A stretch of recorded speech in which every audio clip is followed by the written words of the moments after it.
மேலான கிருபை தந்து எங்களை வழி நடத்துங்கப்பா. ஆண்டவராக இயேசு கிறிஸ்து நாமத்தினாலே ஜெபங்களும் எங்கள் ஜீவனுள்ள நல்ல பிதாவே, ஆமென்.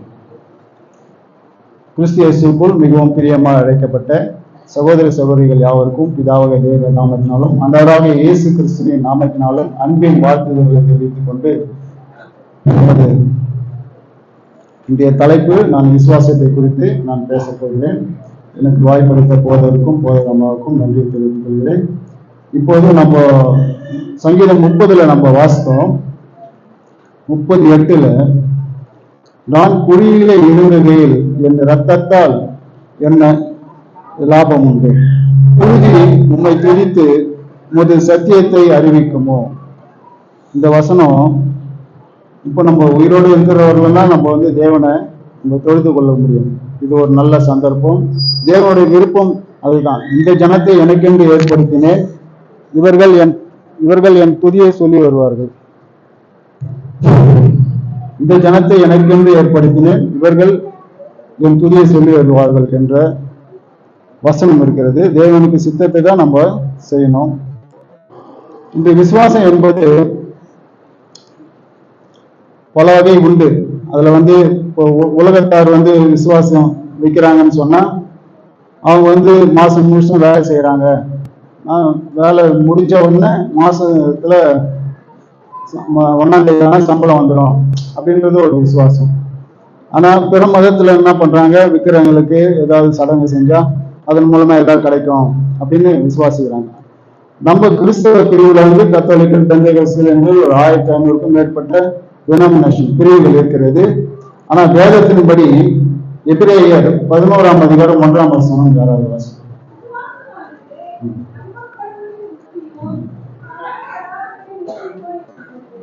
ஆமென். நம்முடைய விசுவாசம் நம்ம நம்ம எதிர்பார்க்கவே மாட்டோம், அதை நம்ம நம்புறோம். அதுதான் நம்மளோட விசுவாசம். நமக்கும் புற மதஸ்தாருக்கும் பல விதமான வித்தியாசங்கள் இருக்கிறது. மகா பரிசுத்தமான விசுவாசம், நம்முடைய விசுவாசம் எப்படி இருக்கணும்னா மகா பரிசுத்தமான விசுவாசம் அவங்க போல இருக்கணும். நம்முடைய நம்ம எல்லாருக்கும் ஆண்டவர் கொடுத்திருக்காரு. நம்ம எல்லாருக்கும் ஒரு விதமான காலங்கள் நம்ம புதிய ஏற்பாட்டிலே இருக்குது. காலங்கள் 5 தாளந்து பெற்றவன் அதை டபுள் ஆக்கிட்டான். 2 தாளந்தும் அவன், ஆனா 1 தாளந்து பெற்றவன் அதை மறைத்து வைத்தான். அது போல நம்ம போதகர் மூலமாக கற்றுக்கொள்கிற சத்தியங்களை நாம் அப்படியே மனதில் வைத்துக் கொள்ளாமல் நாம் மற்றவர்களுக்கு போய் அந்த சுவிசேஷத்தை சொல்லும் போது அவர்கள் மனம் திரும்பி இந்த சபை வரும்போது சபை ஃபுல்லா ஆயிடும். விசுவாசிக்கலாம். நம்ம ஜெபிக்கும் போது மெயினா நம்ம பல தேவைகள் இருக்கும், அதுக்காக நம்ம ஜெபிக்கிறோம். ஆனா வேதத்துல என்ன சொல்ல, நம்ம பரிசுத்த ஆவிக்காக தான் முதல்ல ஜெபிக்கணும். பரிசுத்த ஆவி நமக்குள்ள இருந்தாதான் நாம எல்லா காரியத்தையும் ஜெயத்தோட நம்ம செய்ய முடியும். வேத வசனத்துல ஒரு போதித்தால் வேத வாக்கியங்களின்படி போதிக்க வேண்டும். வேத வசனத்திலிருந்து இல்லாததை போதிச்சு அது மாதிரி கூடாதுன்றது நம்மளுடைய எச்சரிப்பா நமக்கு வெளிப்படுத்தின விசேஷம் 22ஆம் அதிகாரத்துல சொல்லப்பட்டிருக்கு. யாராவது வாசிங்க 18-19.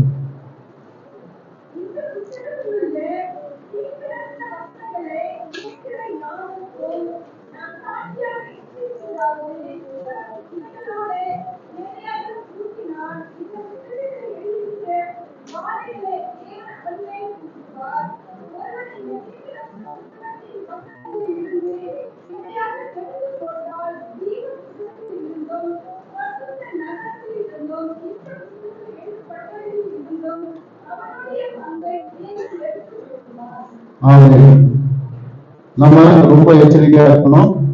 2 தீமோத்தேயு 3:15-16 3ஆம் அதிகாரம் 15ஆம் வசனம் 16ஆம் வசனம்.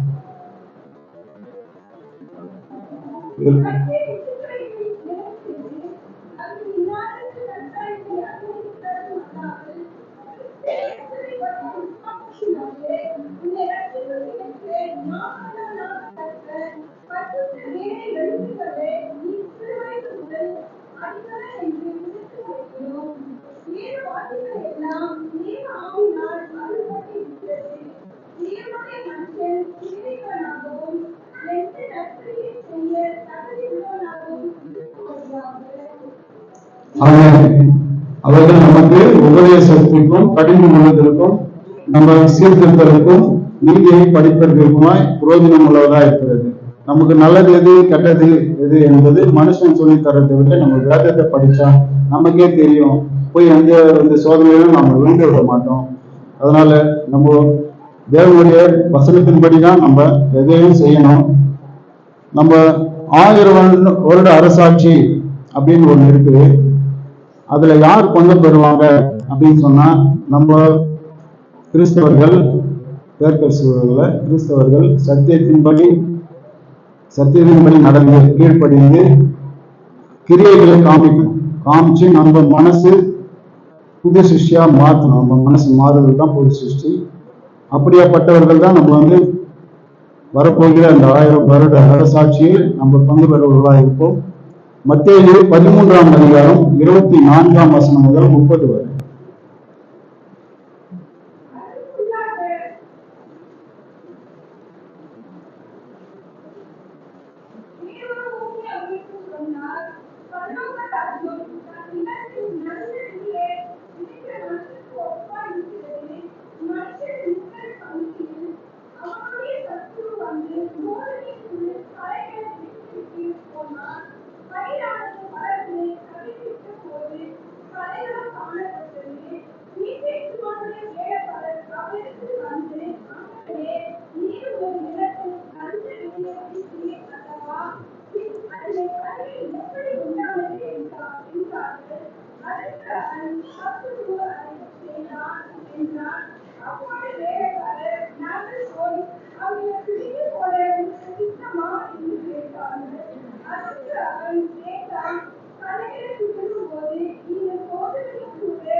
இந்த கோதுமை என்பது நாம தான், விசுவாசிகளாக நாம தான். பத்தர்கள் அவர்கள் சில பேர் நம்ம பார்ப்போம் பாரு, நம்ம இயேசு நம்ம அவரோட உபதேசத்தை கேட்டுக்கொண்டு இருக்கிறோம். புறஜாதி அவங்க இஷ்டத்துக்கு சிலை வழிபாடு அதெல்லாம் பண்ணாங்க. ஆனா அவங்க நம்மளுடைய நல்ல வசதியா நல்லா இருக்காங்க அப்படின்னு நம்ம நினைக்க கூடாது. நம்ம இப்ப ஆண்டவர் சொல்லியிருக்காரு, அவர் அதற்கான நேரம் வரும். அப்போது நமக்கு உரியதை தேவன் நிச்சயமாக நம்மளுக்கு கொடுப்பான். நம்ம இப்போ ஆவிக்குரிய இஸ்ரேல் என்றால் நமக்கு 3 வகையான இஸ்ரேல் இருக்கு. அப்ளிகன்ஸ் ஆஃப் இஸ்ரேல்.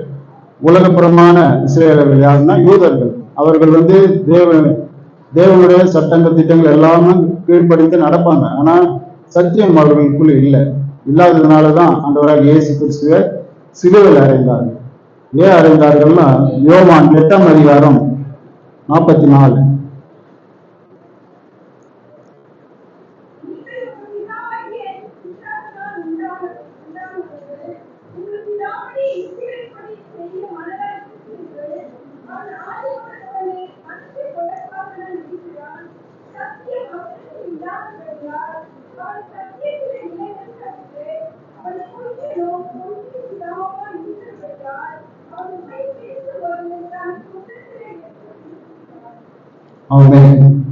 அவன் பொய்க்கு பிதாவாக இருக்கிறான். நிறைய பேர் நம்ம வேதத்தை ஆராய்ந்து வேதம் என்ன சொல்லுது, அதை போதகர் நம்ம என்ன சொல்லி தராரு அதை கேட்பது கொஞ்சம் பேர் தான். அதிக பேர் என்ன பண்றாங்க, மற்றவங்க என்ன சொல்றாங்க, மனுஷனோட சிந்தனைகள் அதை தான் அதிகமா கேட்டு தங்கள் விசுவாசத்தை விட்டு நழுவி போறார்கள். நம்ம வேதாகமத்துல என்ன சொல்லுன்னா, ஆத்மா எவ்வளவு உபதேசம் இருக்குது, ஆத்மாவை குறித்து உபதேசம். ஆத்மா என்றால் என்ன? அதே மாதிரி அந்தி கிறிஸ்து வேதாகமத்தில் அந்த கால கணக்கு ஆதாம் முதல் கடைசி வரை எப்படி முடிவு எப்படி இருக்கும், ஆண்டவராக இயேசு கிறிஸ்து 2ஆம் வருகை, சபைனா என்ன அப்படின்றது, தேவனுடைய ராஜ்யம் இந்த பூமியிலையா இல்ல மேலையா அப்படின்றது எல்லாமே இருக்கு. நம்ம வாரம் வாரம் நம்ம திருச்சபை கலந்து போதருடைய பிரசங்கத்தை கேட்டாதான் நமக்கு சிலர் விட்டு விடுறது போல் நம்ம விட்டு விடாம நம்ம கருத்தா வேதாகமத்தை முறையா படிச்சா நமக்கு இந்த மாதிரி பிரச்சனைகளை நம்ம தப்பித்து கொள்ளலாம். வேதாகமத்தை எப்படி நம்ம முறையா படிக்கணும்னா அது ஒரு 5 வழிகள் இருக்கு. தலைப்பின் கீழே படிக்கிறது. தலைப்புனா ஆதாம் அப்படின்னு பார்த்தோம்னா ஆதாமை பத்தி எங்கெங்கெல்லாம் சொல்லப்பட்டிருக்கிறது, ஏவாள் பத்தி எங்கெங்கெல்லாம் சொல்லப்பட்டிருக்கிறது அப்படின்ற ஒரு முறையில படிக்கலாம். அடையாள மொழியில படிக்கிறது, சிம்பாலிக் லாங்குவேஜ்ல படிக்கிறது. காலங்களை குறித்து 3 காலங்கள், பாஸ்ட், பிரசன்ட், ஃபியூச்சர், அதை வச்சு நம்ம படிக்கணும். கருப்பொருள் அறிந்து படித்தல், இம்பார்ட்டண்டா டெக்ஸ்ட் கான்டெக்ஸ்ட் என்ன சொல்லுது அப்படின்ட்டு நிழலும் பொருளுமாக படிக்கிறது. டைப் அண்ட் ஆன்டி டைப், அதாவது எப்படின்னா நிழல்னா இப்போ ஆண்டவர் பழைய ஏற்பாட்டில் பஸ்கா அந்த ஆட்டுக்குட்டியை பலியிடுறாங்க. பொருள்ல ஆண்டவராக கிறிஸ்து தான் நம்மளுக்கு பஸ்கா. அது போல நம்ம படிச்சா நம்மளுக்கு இந்த வேதங்கள் ஈஸியா புரியும். அதே போல இப்போ எகிப்தில இருந்து இஸ்ரேலர்கள் கானான் தேசத்துக்கு போனோம். ஆனா அவங்க போனோம்னா ஈஸியா சீக்கிரமா போயிடலாம். ஏன் அவ்வளவு வருஷம் ஆச்சு அப்படின்னு சொன்னா தேவன் அவங்களை பக்குவப்படுத்துறார். ஒவ்வொரு காரியத்திலையும் நன்மை தீமை எது, அவருக்கு கீழ்ப்படுகிறார்களா, மனம் திரும்புகிறார்களா என்ற சில சோதனைகள் மூலமாக தான் அவங்க அந்த கானான் தேசத்துக்கு போகணும். ஆனா எல்லாருமே போக முடியல. இப்போ வெளிப்படுத்தும் விசேஷம் 18ஆம் அதிகாரம் 4ஆம் வசனம்.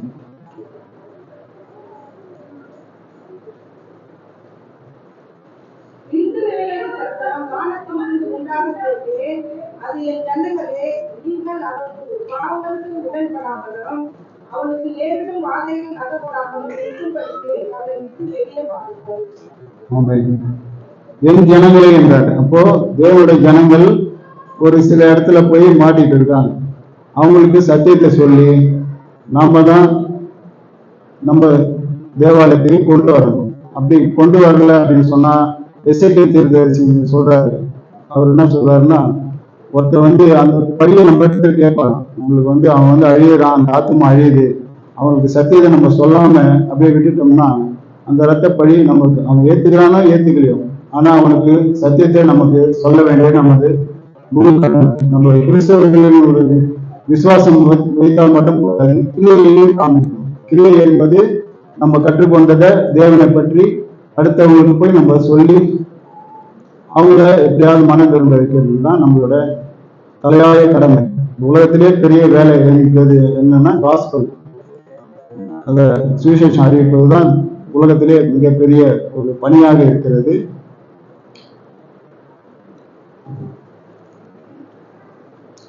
இந்த நம்ம வேதாகமத்தில நம்மளுக்கு ஏன் கொடுக்கப்பட்டதுன்னா, நம்ம ஏன் பண்ணணும்னா நம்மளுக்கு அது ஒரு போதனை, அதோடு இல்லாம எச்சரிக்கையாகவும் இருக்கிறது என்று வசனங்கள் சொல்கிறது. அதே போல வேதாகமத்துல ஒரு வெளிப்படுத்தும் விஷயத்துல ஒரு வாக்கியம் வரும், 1,44,000 பேர். அவங்க யாரு அப்படின்னா நிறைய பேருக்கு அது விலகி கொள்ள ரொம்ப கடினமா இருக்கும். அதுக்கு முறைப்படி இப்போ நம்ம நானே போதவர்லாம் ஒரு சில சிஸ்டமேட்டிக்கா நாங்கள் படித்தோம். எங்களுக்கு அது சொல்லி கொடுத்தாங்க. யாரு அந்த கண்டிப்பா இஸ்ரேல் ஜனங்கள் இல்லை, பிசிக்கல் இஸ்ரேல்ஸ் அவங்க கிடையாது, அவங்க வரமாட்டாங்க. இந்த 12 குண லட்சணங்களை உடையவர்கள் மட்டும்தான் யாரெல்லாம் சத்தியத்தை கேட்டு மனம் திரும்பி தேவனை கடைசி வரைக்கும் அவர் சித்தத்தை செய்து அவரோடு இணைந்து இருக்கிறார்களோ அவர்கள் மாத்திரம்தான் அந்த 1,44,000 பேர் நியூ கிரியேஷன், 12 வகையான ஆவிக்குரிய குணநலங்களை கொண்டிருப்பவர்கள். வேதகம் எல்லாமே அப்படியே படிச்சவொன்னே புரிஞ்சுக்கிற அளவுக்கு கிடையாது. அதுல அடையாள மொழி, ஓமைகள், தீர்க்க தரிசனங்கள், அது போல அடிப்படையில் தான் நம்ம கொடுக்கப்பட்டிருக்கு. இப்போ சாத்தானுக்கு சத்தியம் தெரியுமானா தெரியாது. அவன் பொய்யுக்கு பிதாவா இருக்கிறான். அப்படி தெரிஞ்சிருந்தா அவன் இந்த ஸ்திரீயின் வித்துன்னு ஒரு நமக்கு முதல் தீர்க்க தரிசனமே ஆதியாகமும் 3ஆம் அதிகாரம் 15ஆம் வசனத்துல இருக்கு பாருங்க. இதெல்லாம் படிங்க.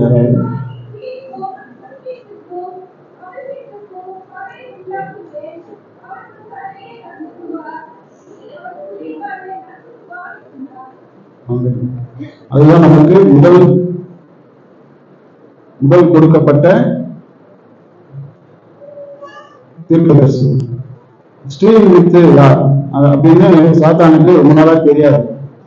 அவன் வந்து யாருக்கெல்லாம் வந்து இப்போ மோசை பிறகுறாருன்னா அவர் ஏன் மற்றவங்களாம் கொல்லப்படுறாங்க, அவர் மட்டும் காப்பாற்றப்படுகிறார், ஒருவேளை இவரா இருக்குமோ அப்படின்ட்டு கடைசியில வந்து இப்போ ஆண்டவராக இயேசு கிறிஸ்துவை வந்து சிலுவையில் அறைந்து அவனால ஜெயிக்க முடியல. ஏன்னா அவர் வந்து 3ஆம் நாளே உயிர்த்தெழுந்து வந்துட்டார்.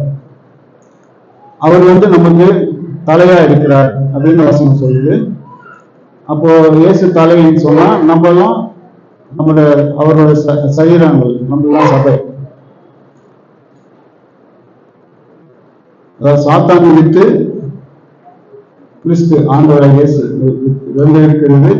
நம்ம வந்து சாத்தானுடைய கஞ்சங்கள் அதுக்கு நம்ம தப்பித்து ஆண்டவராக இயேசு கிறிஸ்து போல நம்ம மாறணும்.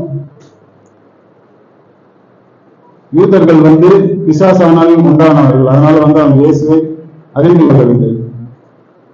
நம்ம கலைகளா இல்லாம கோதுமையா இருக்கணும். அதோடு இல்லாம 3 விதமான உலகங்கள். இப்ப நம்ம வந்து 2ஆம் உலகத்தில் இருக்கோம். முதல் உலகம் என்பது அதாவது டைரக்டா அந்த பூமி அது போல இல்லை, அடையாள முறையில. நோவா காலத்துல அவர் எவ்வளவோ எச்சரிக்கை பண்ணோம். ஜனங்கள் வந்து மனம் திரும்பாம அவங்க சொந்த நடவடிக்கையில் ஈடுபட்டதுனாலதான் அந்த பேர் மொத்தமா உலகமே அழிக்கப்பட்டு 8 பேர்கள் மட்டும்தான் விசுவாசத்தினாலே காக்கப்பட்டார்கள். அவர்கள் மூலமா தான் நாம இங்க இருக்கிறோம். அது போல ஆபிரகாம் அவரோட விசுவாசம் வந்து தாங்கள் ஒரே பையனை கூட அவரு வந்து பார்க்காம ஆண்டவர் சொல்லிட்டாருன்றதுக்காக அவர் பலியிடுறாரு. பலியிடும் போது அது வெட்டுறதுக்கு முன்னாடி அவர் மனசுல அது வெட்டணும்ன்ற நினைப்பு வந்துடுச்சு. ஆனாலும் ஆண்டவர் வந்து தடுத்து நிறுத்தினாரு. அதுதான் வந்து விசுவாசத்துல மிகப்பெரிய விசுவாசிகளின் தகப்பனாக மாறிட்டாரு. ஊமைகள் ஏன் ஊமைகளா ஆண்டவர் எச்சரித்தாரு அப்படின்னு சொன்னா, சாத்தானுக்கு சத்தியம் தெரிஞ்சா நம்மளை வந்து அவனுக்கு தெரியாது, அதை மறைத்து வைக்கப்பட்டிருக்காது. நம்ம வந்து விசுவாசத்துல நம்மளை வந்து குறைச்சிடுவான். அதனால ஊமைகளாக சொல்லப்பட்டிருக்கிறது. தீர்க்க தரிசனங்கள் வரை எத்தனை தீர்க்க தரிசனங்கள் நிறைவேறிக்கிறது அப்படின்னா, இது வரைக்கும் வெளிப்படுத்தின 17 முடிஞ்சிருச்சு. ஏன் தீர்க்க தரிசனம் அப்படி எச்சரிக்கப்படுதுன்னா, நம்ம விசுவாசிக்கணும் அப்படின்றதுனாலதான் நம்மளுக்கு தீர்க்க தரிசனம் சொல்லப்பட்டிருக்கிறது. தேவாலயத்தை கொடுத்து சில பேர் வந்து என்ன பண்ணுவாங்க, ஆண்டவர் வந்து கட்டிடங்கள்ல தான் வாசம் பண்ணுவாரு அப்படின்ற மாதிரி பெரிய பெரிய சர்ச்செல்லாம் கட்டுவாங்க. ஆனா வசனம் பவுல் சொல்றாரு, நீங்களே தேவாலயமா இருக்கிறீர்கள். அப்போ நம்ம இருதயத்திலே ஆண்டவருடைய வசனங்கள் இருந்தா நிச்சயமா நம்ம எல்லா விதமான உபத்திரங்களையும் ஜெயிக்கிறவர்களா இருப்போம். நம்ம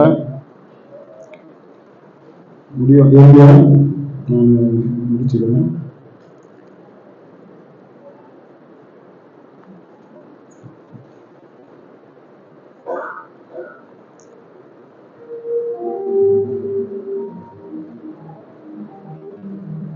இந்த கிறிஸ்துவர்கள் மத்தியில ஏன் விசுவாசம் பலவீனமா இருக்குதுன்னா, அவங்க வந்து ஆண்டவருடைய வசனத்தை கேட்கிறவங்க மாத்திரம்தான் இருக்கிறாங்க, கிரியைகளை செய்யல. சோதனைகள் வரும்போது பயந்துடுறாங்க. எல்லா சோதனையும் நம்ம சகித்து வாழ்ந்தால் நிச்சயமா தேவனுடைய ஆசீர்வாதத்தை பெறுவோம் என்று இதுடன் இந்த சிறுமனை முடித்துக் கொள்கிறேன். வாய்ப்பளித்த போதற்கும் போதகமாக்கும் நன்றி.